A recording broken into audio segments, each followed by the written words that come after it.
Well, We're doing this so late. Hello, everybody. Welcome back to another episode of From the Fourth Line. Presented by Offside News. My name is Emma, and I'm joined, as always, by my lovely co-host, Marcie. hello. In my defense, the Leafs played at 2 p.m. today. Yeah, I'm not gonna lie, I'm always happy when it's an earlier game, but it's really thrown me off. I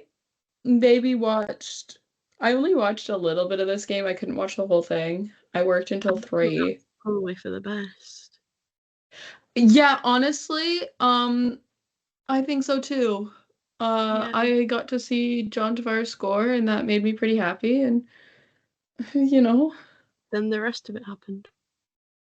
well, yeah, no, it's just, yeah, I'm back to work. I will say though, working and like not full time hours, but like working. I've been working like 9 to 3, basically every single day. Coaching skiing, but like I've been at the hill at like 8:30, 8:45. I will say has means I'm not on Twitter as much, which means that like I don't oh, not low, yes, but also you've been lonely, but also like the So discourse that's been going on hockey Twitter, I don't know any of it. I And it's yeah, really relaxing. yeah. I feel like I've seen like with all the discourse that's happening, I'm seeing like bits of it, but I'm seeing like just like little bits. I'm just like I don't actually know what's happening. I just know something is happening. Yeah, you're like aware that something's happening, but like you don't know And I what don't is. know how I don't know like where to look to find out more because it's like, And then at that point you don't really care. oh no, I do not care. I am so sick of discourse on Twitter at the moment. Like, do you know how bad it? I just want to scroll on my timeline, like some tweets about hockey, like some tweets about 911. But no, everyone's at each other's throats on 911 Twitter. Everyone's at each other's throats on hockey Twitter. It's Christmas. It's gotten to the point where like I have my notifications turned on for like most of the Leafs beat reporters, which I think maybe is probably a bad thing to have them turned on for all of them. That's a little bit of an information overload Mm. sometimes. It gets a lot. It gets a lot, but like I have it like for the Leafs, I have it for the Sens, I have it for you, and I have it for Cal. And like so I like see those notifications that I get, and then like I see tweets that like sometimes I'll like venture onto my timeline and I'll do a little bit of scrolling, but and that's only really during like Leaf games. Yeah. Otherwise, I'm like seeing what tweets like Randy sends to the two of us, or like Yeah. So I've got so much happier like with the way I use Twitter recently, where it's 90% of my Twitter usage is just in the DMs. yeah, I'm just chatting to people, and then I'll do like my little scroll like every now and then because I used to just like if I was bored I'd just scroll on Twitter. Now I'm scrolling on TikTok, which is arguably worse, and I need to yeah. stop doing that. But also, I'm just getting silly little TikToks that I send to my friends. I'm not seeing all the discourse because I don't care. Like it's entertaining, and then it just gets to a point where I'm just like, are you not bored? Like, do you not Like have? are you not so much are you not bored, but are you just not tired of like constantly having to, I don't know if Yeah, argue is the right word to use, but like it's all constantly stupid. having to like, yeah, I guess argue maybe, but like argue with people about things that are really not that important Hmm. in the grand scheme of things. Yeah, And it's like like, are you just like, if I was constantly having to like debate, I guess is probably the better word, hmm. like in an online space using text as your mode of communication, Like that's I'd not be productive. exhausted. And because Literally, and this is nothing against like the people who regularly like interact with this or like partake in this activity, which is like fine by you. If you really want to do this, join a debate team. yeah, I think more people on Twitter should go outside. More people on hockey Twitter should go outside, full stop. interact with a real hockey player. Doesn't matter the level, just a real one. Have conversations with people about hockey outside of the internet Mm, and join a debate team. because it's just like, especially because everyone's like doing it just by typing. Like, I, I wouldn't On have a the on a energy. on a social media app that enforces character limits on posts. Like It's that's like the other if thing I'm too, trying where I'm to like, explain a oh my basic god. concept, like if I'm just like trying to like explain something to you in our DMs, that's at least 3-4 minutes of voice notes. Yeah. And that's until I get to the actual point We've I'm been making. regularly doing hour-long podcast episodes for over a year. You don't think that we have long-winded ways of explaining things? It, it's just, I just don't. That's one thing I've come to realize about myself. I'm much happier when I just ignore like stupid discourse. I mean, that's a lot coming from me because sometimes I get annoyed about really stupid, like tiny, minuscule things, Well, and then I'll that's why I have complain Block about. Blast downloaded. Do you Blockbust has like ruined my life? I was It was literally so just. funny. I was like proud of myself because like I haven't really been on it much the past couple of days because I've been working. See, Mm. the joys of having employment means you have less time to do other dumb things. Who would have thought, eh? Um, but like I was in so for those who don't know what I do is I coach ski racing when I'm home over various holidays in the winter and um I was with this group of kids and they were like 13, 14, 15-year-olds. And we go in for a break because it's cold and windy and snowy and stuff. And like I go over to like whatever we're sitting, and one of them opens up Block Blast on their phone, and I'm like, no way, you guys play Block Blast? Yeah. Do you know And they're like, how you play many? Block Blast too? I'm like, yeah, it's like one of like the two games on my phone that I have downloaded. And they're like, no way.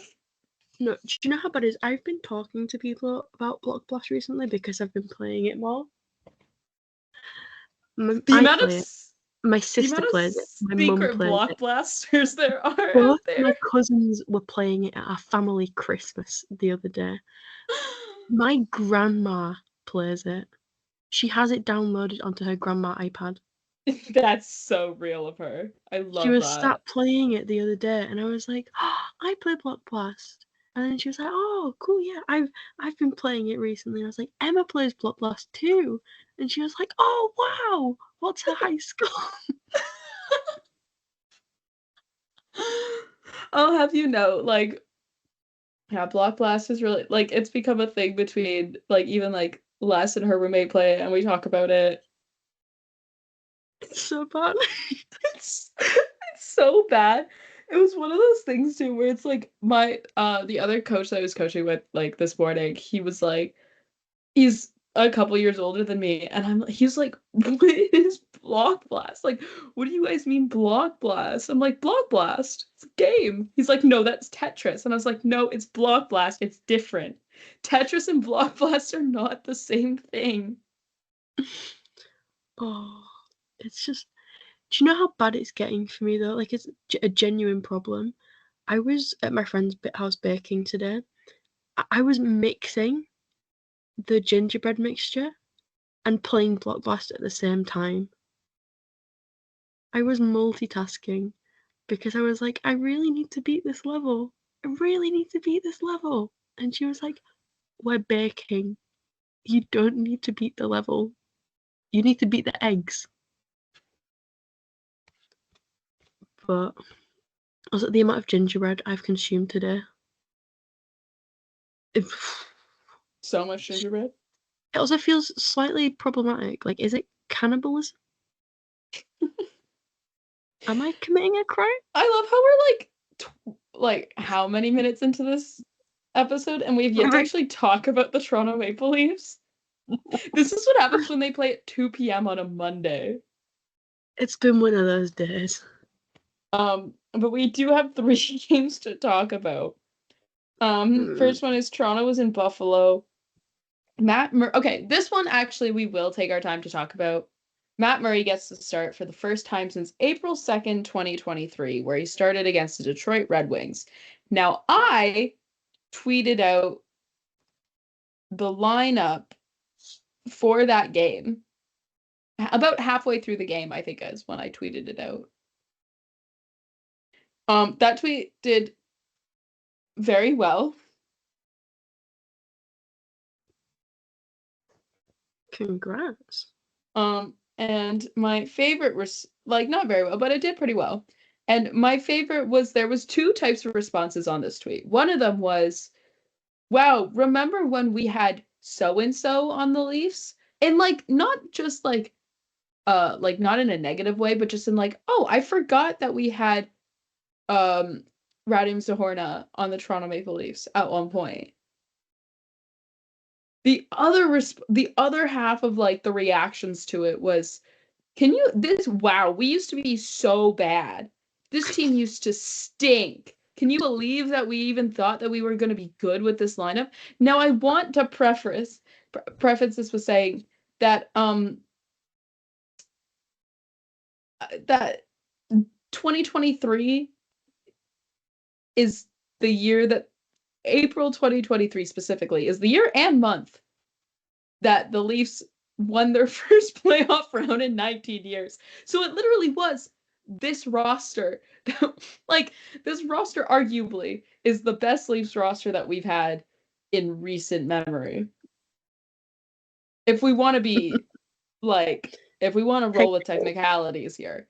Now, not this lineup specifically, because you had your first line. Now, I believe there were some injuries with this game or this was like when a flu was going, because like your first line was Bunting, Matthews, Yarncroke. Like, oof. Yeah, like there were quite a few guys who were not playing in this game, and I didn't do enough research to figure out why. I probably should have before sitting down and doing the podcast. I'm sure you can find it out, but it was like, I'm going to read it out because this was now Matt Murray ended up having to leave this game because of injury, but it was Bunting, Matthews, Yarncroke, Kerfoot, Tavares, Nylander, Zach Aston Reese, David Camp, Sam Lafferty, Nick Abruzzese, Zohorna, Wayne Simmons, Morgan Riley, Luke Shen, TJ Brody, Justin Hall, Connor Timmins, Timothy Liljegren. Now there are only 2 defensemen in this game who are still on the Leafs roster, and they're not the ones you may think. Well, one of them is, obviously, but like, if you showed this to me in like April of 2023 and you were like, okay, only 2 defensemen are still going to be on the Leafs roster, who do you think it was going to be? I would have automatically said Morgan Riley. I would not have said Connor Timmins. No. Like,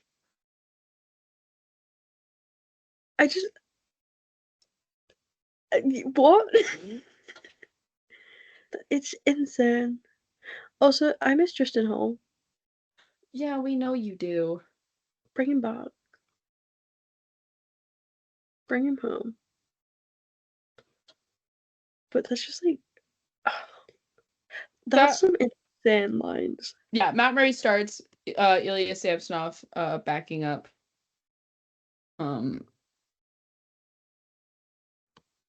But yeah.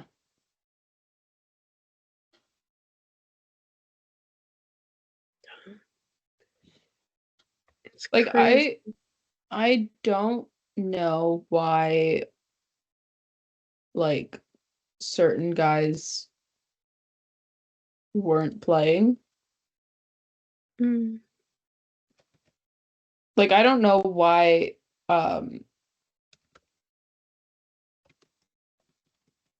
Because I'm going to assume if Connor Timmins was it, I can't remember. This would have to go like so far back in my brain, Yeah. but it was like I was trying to think about like why, like, okay, why wasn't Ryan O'Reilly in the lineup here, or why wasn't Noel Achari in the lineup here, or oh, we had Jake McCabe at this point. Like there was definitely something going on, and like this wasn't like an end of the season thing. Mhm. Because and like this would require like going back to like articles from this game and like figuring it out. Yeah. No, because like they still had like April 2nd, they still had one, two, three, four, five, six games left. Yes. They still had 6 games left in the season after this one. So this wasn't like a Mm. like this wasn't like I don't know. It was just one of those things where I saw this and I was like, what is this lineup? And I would have to go back and try to remember like what was going on during the Leafs. Mm. Like what was going on for the Leafs like in this moment so that they had that many guys who usually are out. Who usually are in, sorry, I should say. Mm. Out. Try could have just like Googled the game. The Leafs ended up losing this game 5-2 as well. Yeah. But no, it's like insane.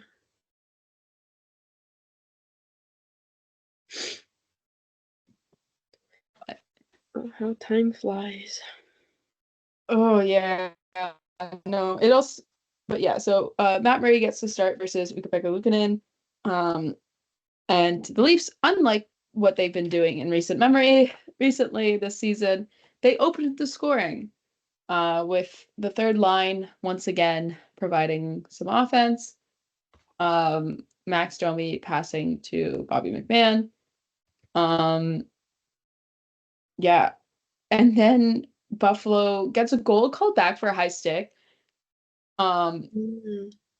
and it was called that like the goal was scored, and then they were like, then the refs all started doing their little huddle, and you're like, what's going on? And it turns out that on the play, Chris Tanev was high sticked in the face, and it was a double minor because he was injured, which is good. Mm. That then that goal was called back because there was like the Sabres had 2 goals called back in this game, and I think if those goals like didn't like get called back, we maybe would definitely be seeing like there could have been like a different ending to this game. Oh yeah. Like it would have been. Yeah. Yeah. But no, I felt so bad for the Sabres. It's just one of those things where it's like it's very much turning into like a car crash you can't like look away from. Because it just keeps getting somehow worse. And it's like, at Yeah. what point are these guys gonna get put out of their misery? Because like if it's painful to watch, I can't imagine how shit it is for the players. Yeah. Like for the players, but especially for the goalies. Like that's ouch. Like that's rough. Um what else do I have written down here? Another Austin Matthews scores on the power play. Yay. Nick Robertson again scores another one. Again, third line really doing well. I mean, all 3 of the guys on the third line Mm. scored. And then also as well, Morgan Riley fought Tage Thompson and lost for a hit on Austin Matthews. Now the hit was clean, but like now what we know about Austin Matthews is that he was re-injured in this game and has now missed the next two, and we'll see if he comes back. Yeah. We'll see when he comes back after Christmas. Who knows? And so you can see then why, a big hit, a clean but big hit from Tage Thompson on Austin Matthews will then spur Morgan Riley into fight. Remember when we last season were talking about Morgan Riley potentially winning the lady thing? And then he goes and cross-checks Ridley Grigg in the face. He's a changed man. He one bad cross-check and all of a sudden he's just changed. He's not the Morgan Riley we thought he was. No. I will say that fight it really made me giggle. It was not. I was just like, Morgan, my guy, you are not tall enough for this. And that's the thing is like Morgan, and it's another thing too where it's like Morgan Riley's not like a small guy either. He's usually up there when it comes to like heavier. This sounds so weird for this. It's like when they were just remember that one graphic from like a couple games ago where they added up the total weight of all of the Leafs lines, and we're talking about like the second line of like John Tavares, Matthew Knies, and like Max Pacioretty being the heaviest on the Leafs, and I was like okay. And then they were like, "Who is the heaviest Toronto Maple Leaf?" It's like, and I said Matthew Knies way too quickly. Alone in like it's the way I was like sat just scrolling on my phone. It's like, who's the heaviest Leaf? And I was like, oh, it's Matthew Knies. And they like were like, it was the fact that we got it like way faster than the actual broadcasters too, because they were like humming and hawing on about it, like, oh, I wonder, like, I don't know who it is. And then they threw out like Ryan Reeves, and it's like, nope, it's the fridge. It's Brick. Oh dear. Oh yeah, but yeah. And then there was Buffalo had another goal called back for goaltender interference. This was goaltender interference because there was contact with the goalie that prevented him from making the save while the offending player was in the crease. Textbook. Offside has an article about this. Go read it at offsidenewsco.com. And like, but the thing is like, even though the Leafs played really dominantly throughout this game, and okay, maybe they did catch a couple of lucky breaks with goals getting called back, but the Leafs still allowed Buffalo to come back within like pretty close. Owen Power gets 2 goals because of course. Naturally. Well, I was expecting him or Sam Lafferty to get one. Funnily enough, the player who committed the goaltender interference was Sam Lafferty. So it's the first time I've ever seen a goal get called back because of a former Leaf. Maybe that's going to start becoming a trend. I sure hope so. And it's much, much nicer for us. Yeah. Not stressful. But yeah, Owen Power scores 2 against his hometown team. He's from Mississauga. And also, but Leafs end up, holding out to the end. And it's another multi-point night for William Nylander. He's just on a mad one. He's crazy. Yeah. multi-point. He gets 3 points, a goal, which is the empty netter, and then 2 assists. One of them on the Matthews goal, and then another one on the Max Pacioretty goal. Yeah, forgot he scored and like then fell over. That also happened. Like so much happened this game. And that's why busy game. yeah.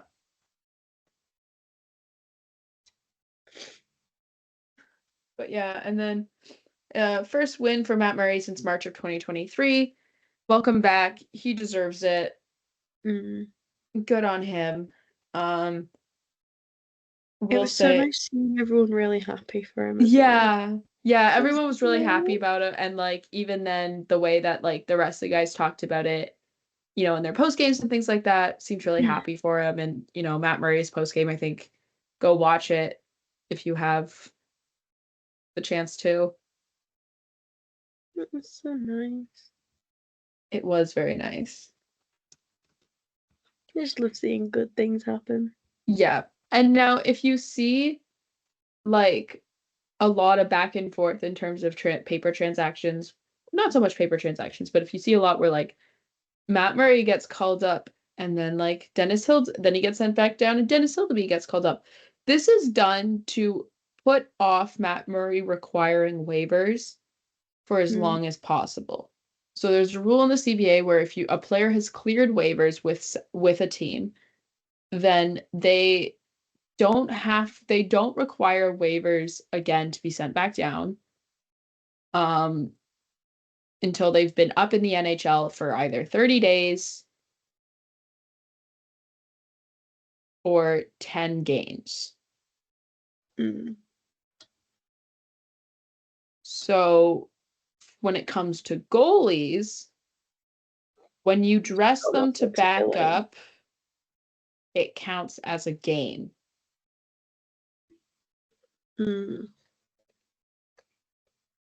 So by only having him up with the Leafs when he's required to play, they kind of circumvent him, or at least put off him requiring waivers for as long as possible. So you can kind of, if you look at the Leaf schedule, because they do have some back-to-backs.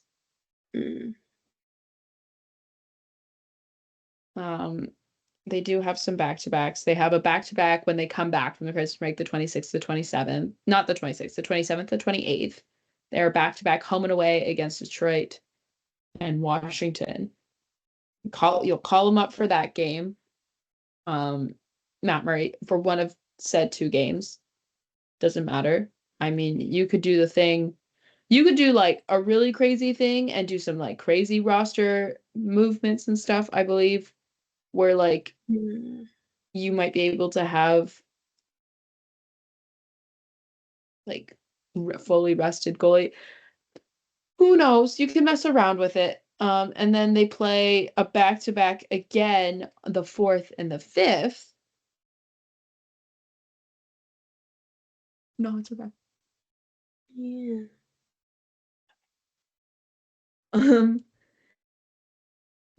They have another back-to-back on the 4th and the 5th between Boston. Now both of these games are at home, but Boston and Philadelphia, and then they do a home and away with Philadelphia, the 5th and the 7th.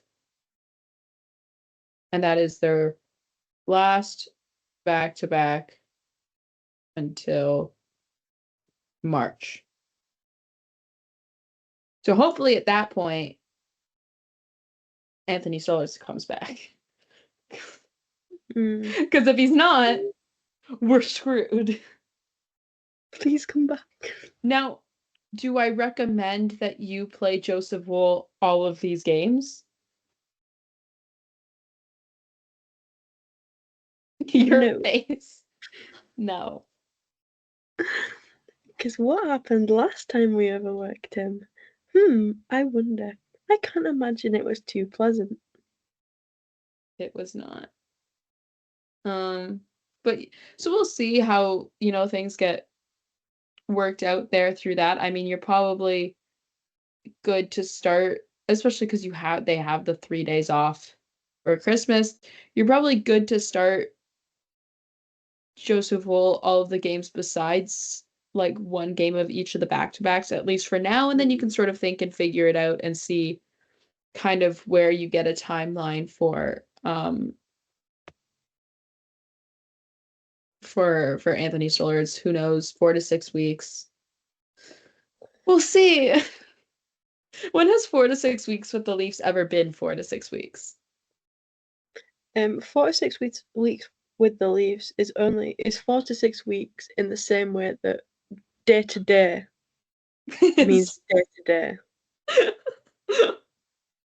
I'm so sick of hearing, like, I understand some things are day to day. Like, okay, Jake McCabe, when he got hit with a puck in the back of the head, he got concussed or assumed concussed. That's day to day because a head injury by nature is day to day. Yes. But calling Austin Matthews when you know he might end up taking a trip to Germany day to day is not day to day. Like when we all thought he was actually day to day, and then it came out that he'd gone to Germany, my reaction to that was like, I looked into it. I was like, I was on The Office. I just like just straight into the camera, direct eye contact. Like, it's a twofold thing where it's like good for him for taking not accountability, but taking autonomy when it comes to his health, and good for the Leafs for allowing him to do so. Yeah. But also, don't lie to us if you know he's going to go see a doctor in Germany. Don't tell us he's day to day when he's not. Exactly. But yeah, just anyways. Yeah. Moving on, Leafs then played the Islanders the very next night, and it was a totally different game. Literally the reversal. I forgot the final score was also 6-3. Yeah, it was payback for doing that to Buffalo. Yeah. No Matthews, like we said in the lineup. He re-aggravated said injury in the game against Buffalo. Joseph Wool gets the start against Ilya Sorokin, and Toronto has another slow start. Stop me if you've heard this before. Where they are lost in their own zone defensively. On the bright side, William Nylander has a 2-goal game. He does. And you know what? At this point, I will take anything I can get. He's been on this, like, not underrated, but he's been on this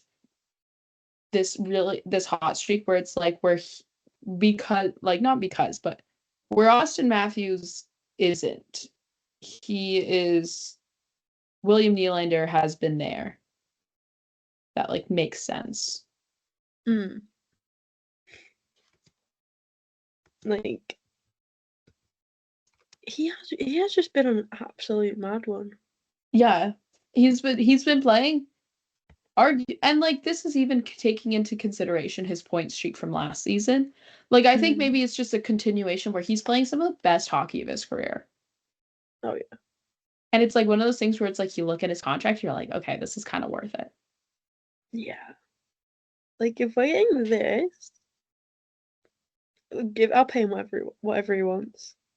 Yeah. And it's like I also like I don't want to like categorize players being on whether their contract is worth it or not, but it's like you're not upset at his contract. I guess maybe is the better way that I should have phrased it. But yeah.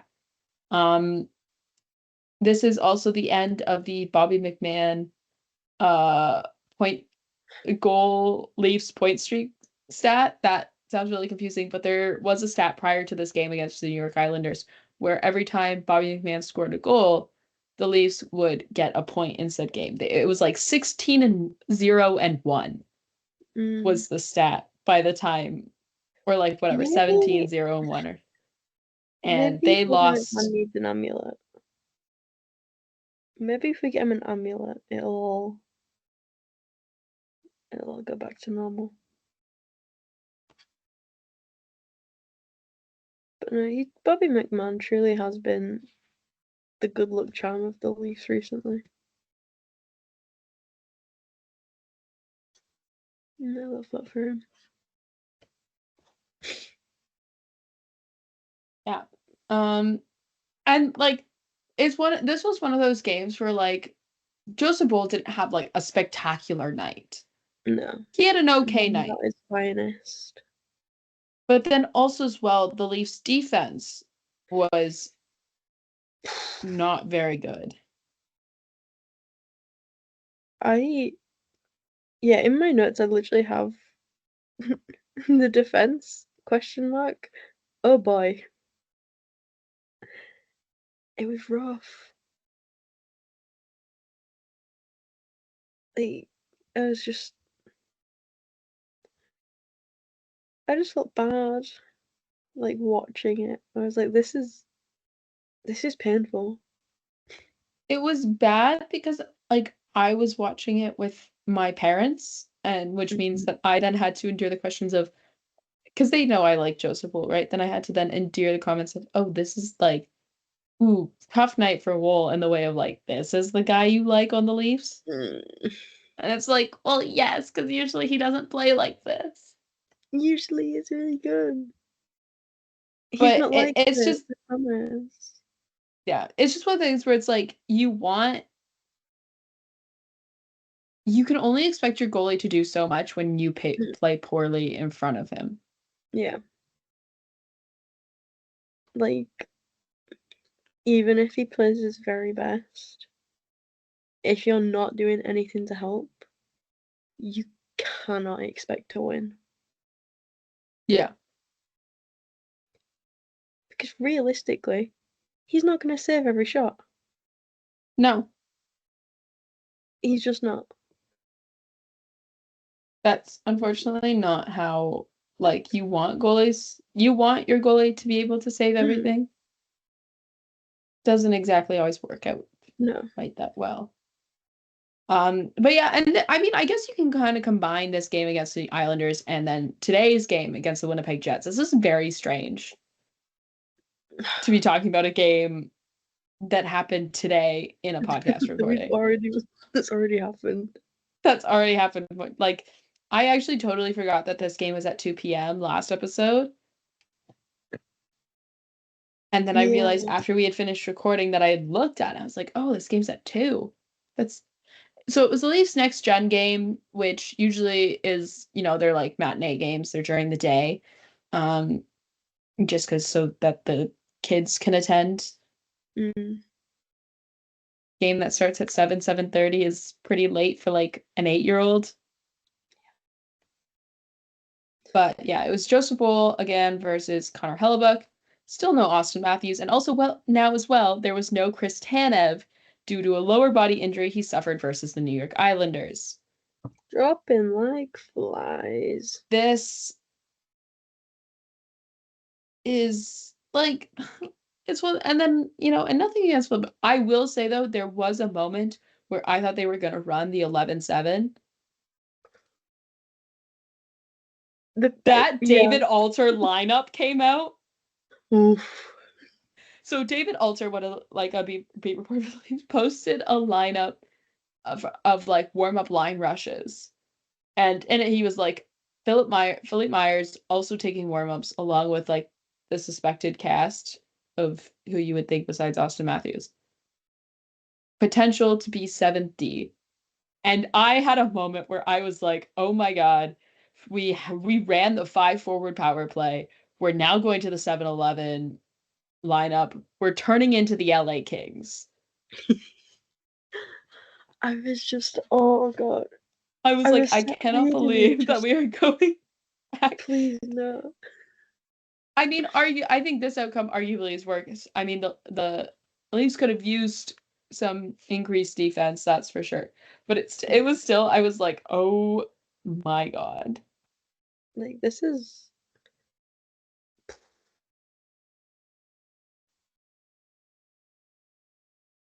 But like, ugh, the thought of the 11-7 lineup sends shivers down my spine. I was getting like war flashbacks to last season. It's like, what next? We're putting Mitch on defense. Yeah. Connor Timmins forward. When John Tavares becomes his own left wing solution. Do you remember that game? That was, oh, what a time. I, oh, Please had another Morgan slow start Riley to is this. goalie. Morgan Riley goalie. Um, Anything and is possible. I think it's possible. Another slow start for Leafs again. Mm. I didn't watch much of this game, so I don't know. Maybe you can kind of take the reins on this one. Yeah, I did have it. It was playing on my laptop. I did, however, sleep through all of the second period. Don't worry, the second period is the period that I watched. Oh, perfect. Yeah, the first period, it happened. It was rough. It was, again, another very, very slow start. And it was, I'm trying to remember because it's all kind of blurred into one very miserable experience. But I was just sat watching it like this this is not the Leafs that I know they can be. So like Kyle Connor scores. Cool. I wasn't It was 1-0 at the end of the first and I was like, you know what? It could be worse.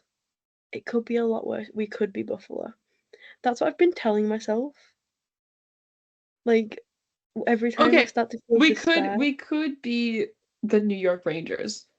Yeah, we could be the New York.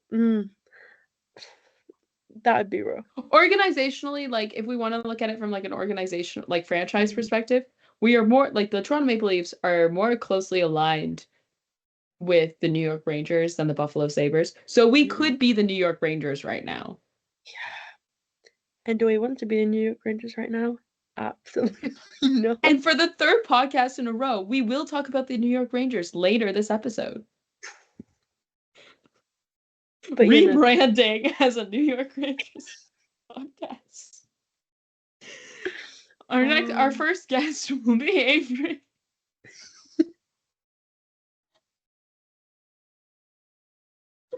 that would be evil. We I feel need to do so it. bad. I feel so bad. But yeah. Yeah, so the first period, it was kind of uneventful, but not in a good way. It was uneventful in the sense that, like, it was painfully slow, and it just kind of felt like they weren't in the game.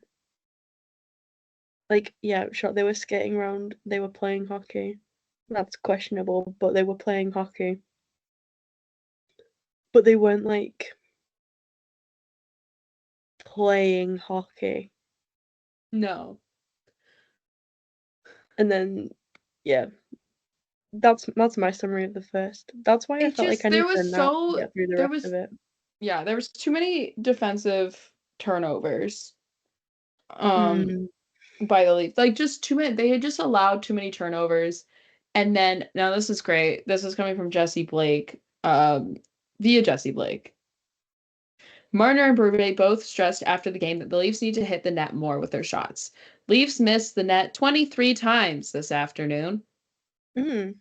23 times. Like I know we If said shoot the only puck, but accurately, if only please. half of just about half. So say we'll even be like we'll even say 11. If half of those shots hit the net and were counted as shots on goal, they would be the Leafs would have 36 shots on goal for this game.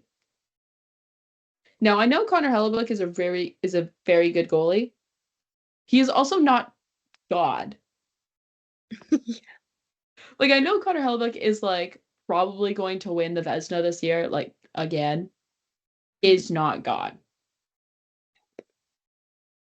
Like just, I'm not being funny. The net is right there. Puck, puck, right? Puck towards net. new concept for the Leafs, I know. But puck towards net They need a equals shooter tutor. yeah. You know what I mean? Like the Yeah. the net, but then it has like the tarp type thing with the holes cut out, and it's like the painted on goalie. Yeah, oh next They need one of those. Over Christmas, next practice. for the Christmas, for Christmas this year, all the Leafs are getting shooter tutors. Like, what's this under my tree? It's like, wow, It's the surprise. same thing they got when they were 12 for Christmas. Oh. But, I think a good way to describe this game, which is what I wrote down, like generally it was just defensive shambles. Yeah. Because it was just all over the place. Yeah. And like I don't know about the second period because I accidentally didn't Fell look up. asleep. Well, for the second period, John Tavares, jeez, scores his 200th goal with Toronto Maple Leafs, making him the fifth player in NHL history to score at least 200 goals with two different teams, joining the much esteemed ranks of Wayne Gretzky, Mark Messier, Lanny McDonald, and Keith Tkachuk. I'm sorry, apologies to Keith Tkachuk and probably the entire Tkachuk family. And I understand he was a very good player, but it very much is a case of one of these is not like the other. Yeah.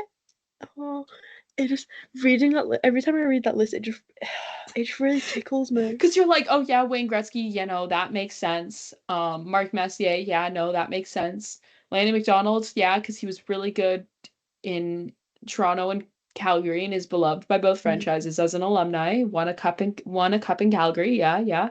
And then Keith Tkachuk. And I understand that Keith Tkachuk was, a very good hockey player in his day. But still. Keith Tkachuk. But it's Keith Tkachuk. It's just one of those things where you're like, oh my god. Like, oh wow. Good for you. But no, it was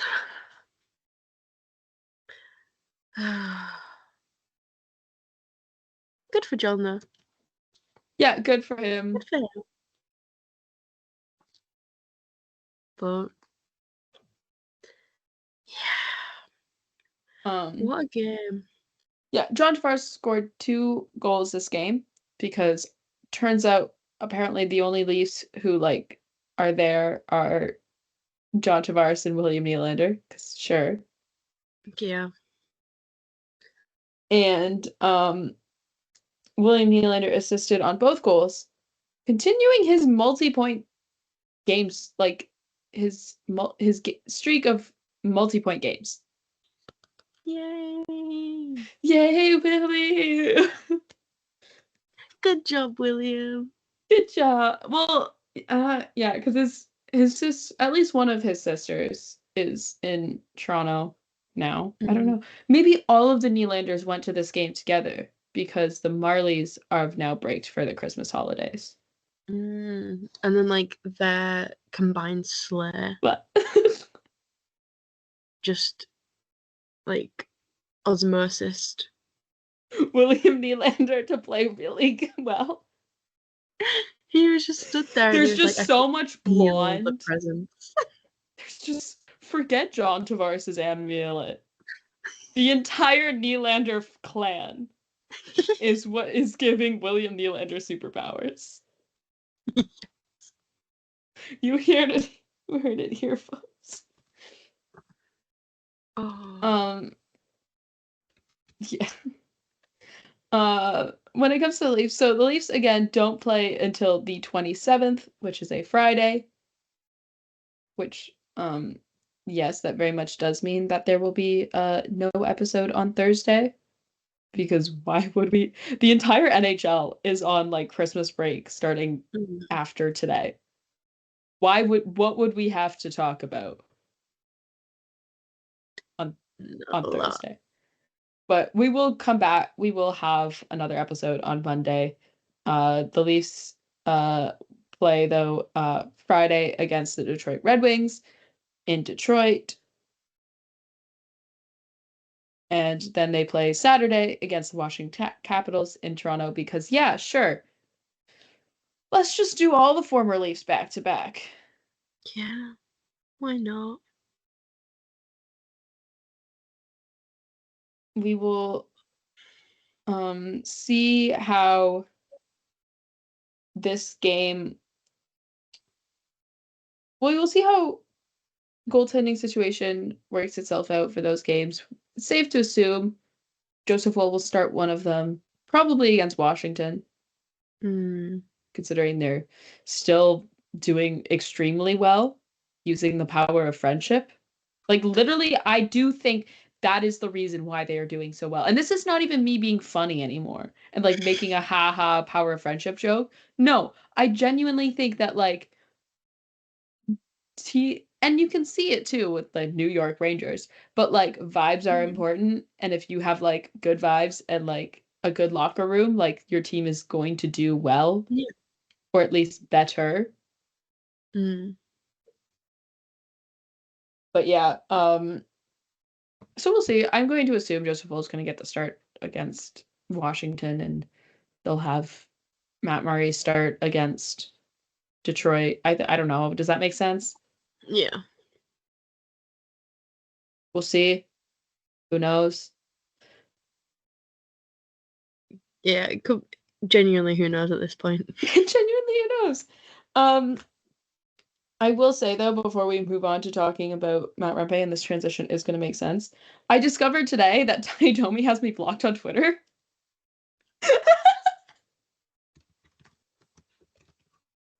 What?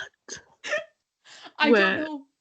Which makes sense when you think about a number of times I've considerably shit-talked Max Domi on Twitter and also on this podcast. Although I doubt that I doubt that Ty Domi listens to the podcast. Could you imagine he sat there? And it's just like has like a that one scene from The Office where Ryan has the notebook and he crosses names out. He's just sitting there in a dark room listening to the podcast, and like every time that I shit talk Max Domi, he makes a little note of it. He doesn't have me blocked. He doesn't? No.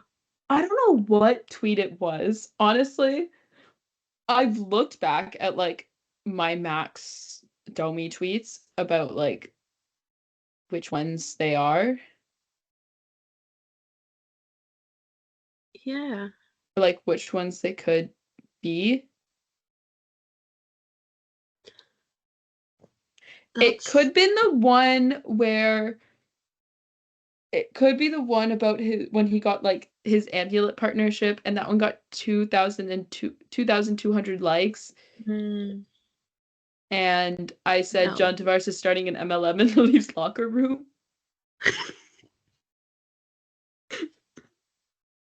And people immediately thought that I was implying that he was having gay sex in the Leafs locker room, which is not true. Guys, if that is where your mind goes with that acronym, log off. Go outside. Touch some grass. Touch some grass. But it was like, or maybe it's when I tweeted out, Max Domi, when I find you, holy hell. Or, Max Domi is saying, I will become my father, which is something most of us try to avoid. Maybe he didn't like that one because I talked about him in that one. I'm gonna choose to believe it was the one that implied that John Tavares was having gay sex in the locker room. That was not what I meant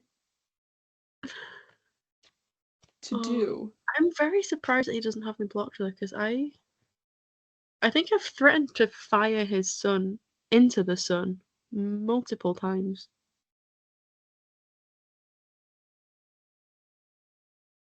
So that's interesting.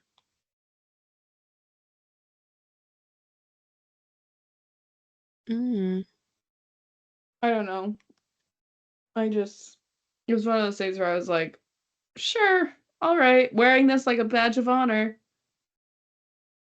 I wonder Well, which, you I should be want, I want to know which tweet it was, but anyways, doesn't matter. And this is going to make sense into why we're transitioning into our next topic, which is the New York Rangers again, specifically Matt Rempe, specifically the fact that he got suspended 8 games for boarding Miro Heiskanen against the Dallas Stars. I think 8 games, when you look at the way that Department of Player Safety looked at this, 8 games is fair. Yeah. Like, especially considering how he plays in general. Yeah, and I don't want to put the blame on him because he does have the ability to become a very high-skilled player. A lot of this is just on the way that the New York Rangers develop their players, which is that they develop them in a very one-dimensional way where it's like, oh, you are 6'8", you you tend to play a very physical game of hockey. We are going to turn you into a player who just goes after guys' heads. And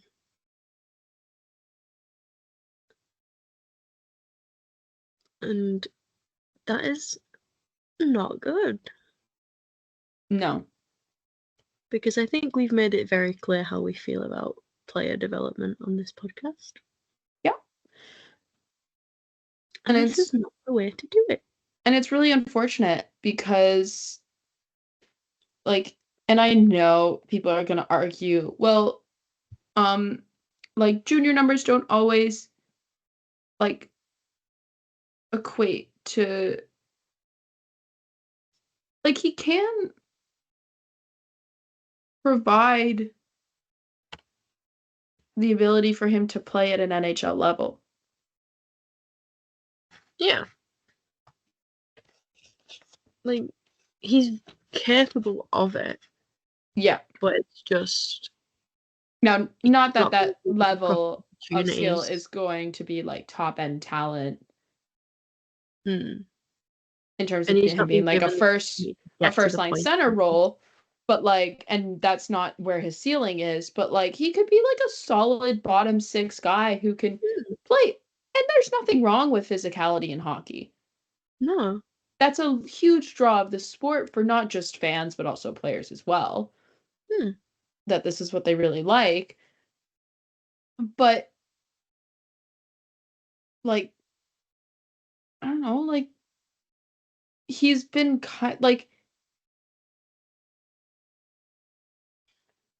it's just, not that it's not fair, but I think then there's always this ongoing discussion about it.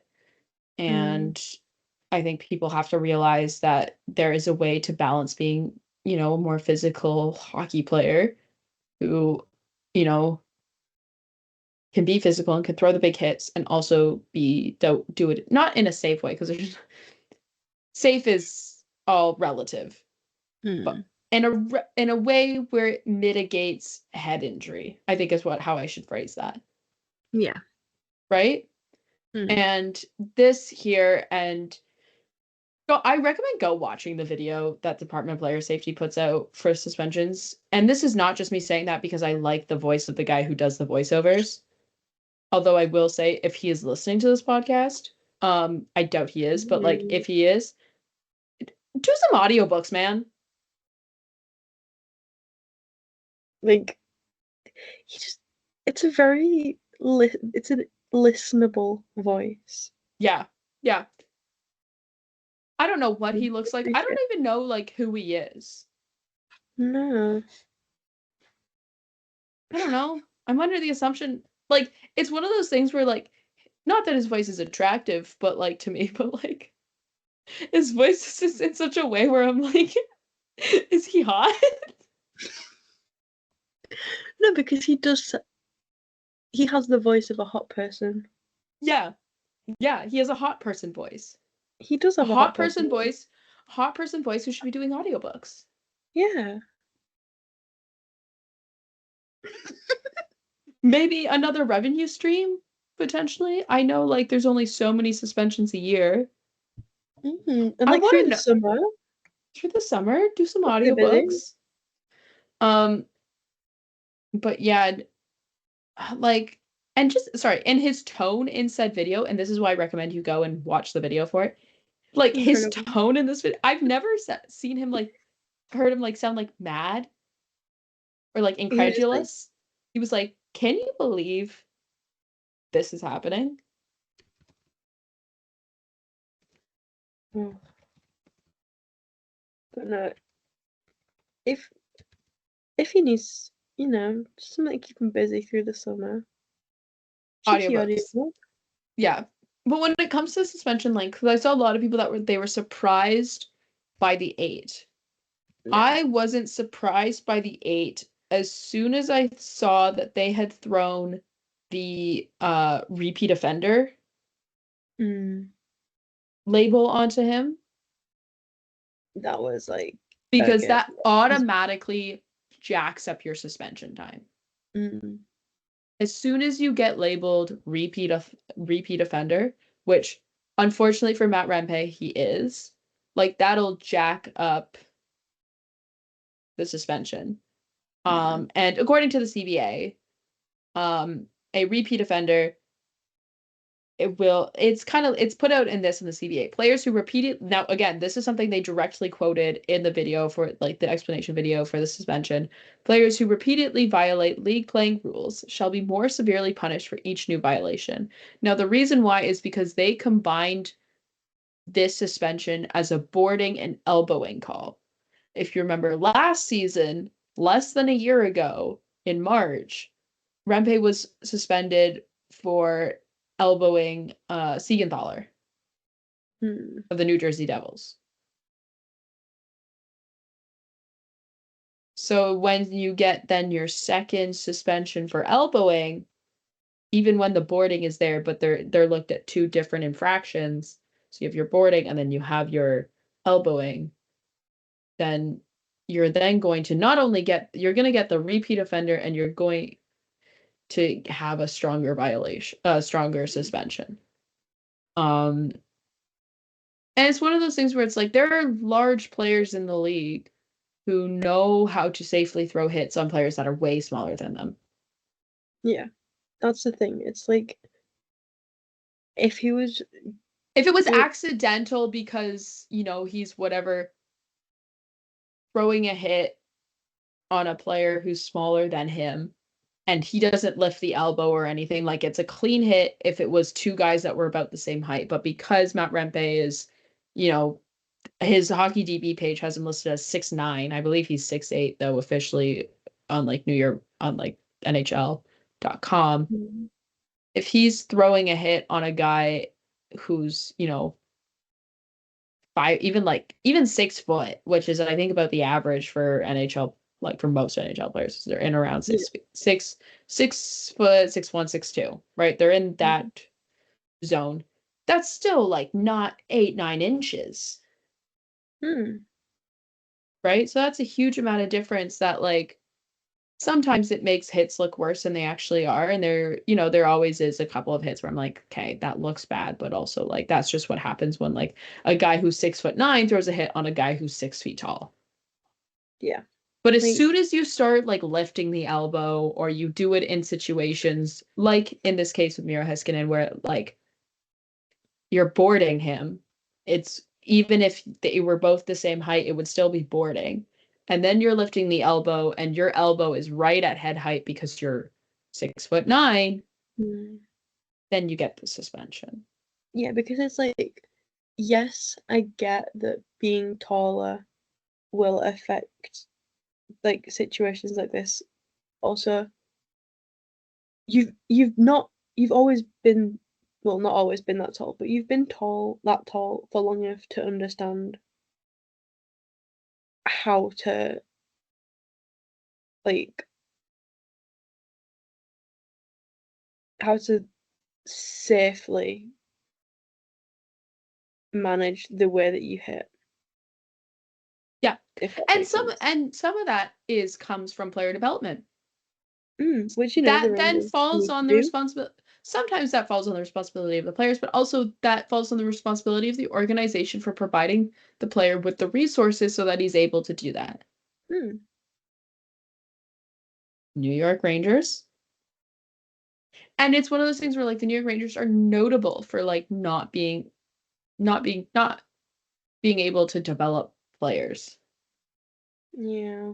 And it impacts them in a way where now they're becoming an older team with their core, and you are waiting for some of those gaps to be filled by younger players, but they're not able to be because you haven't been able to develop players properly. Yeah. And then it's a shit And then situation all around. you're never going to be a Stanley Cup champion because like part of the reason of like not what it takes, but like part of the way that you can win a Stanley Cup is that by having guys on ELCs or lower level contracts because they're younger players, have them be good on those cheaper contracts so that you can also afford better players in other aspects. It's this whole thing, and it's this huge thing that you can unpack with the New York Rangers specifically, or probably with multiple other franchises in the NHL. But yeah. I don't know if you have anything else to add. It's kind of quiet going into the Christmas break. World Juniors are right around the corner. We will have a World Juniors preview, hopefully.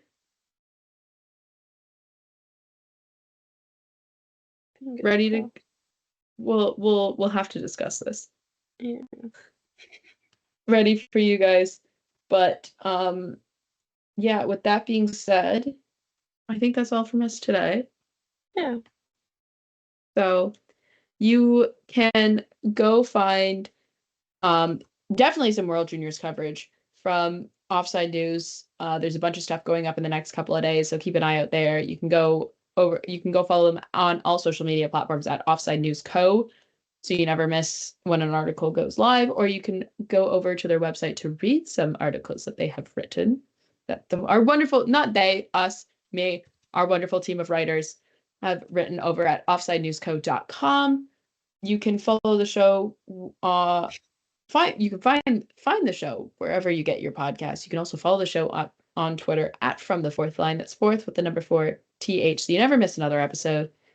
You can follow Marcie and I between episodes if you think we're absolutely hilarious and we're really, really funny.